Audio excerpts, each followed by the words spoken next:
ძირს იმპერიალიზმი თავისი გენოციდური, ამორალური და ფაშისტური ელემენტებით.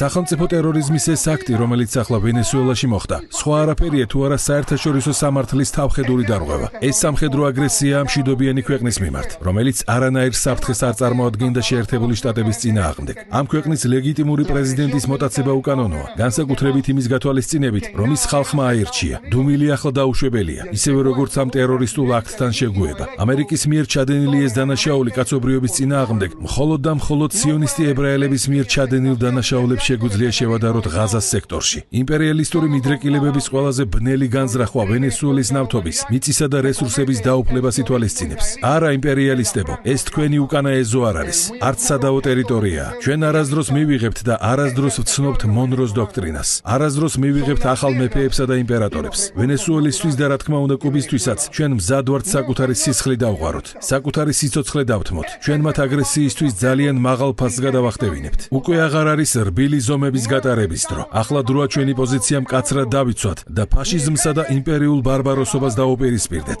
ძირს იმპერიალიზმი.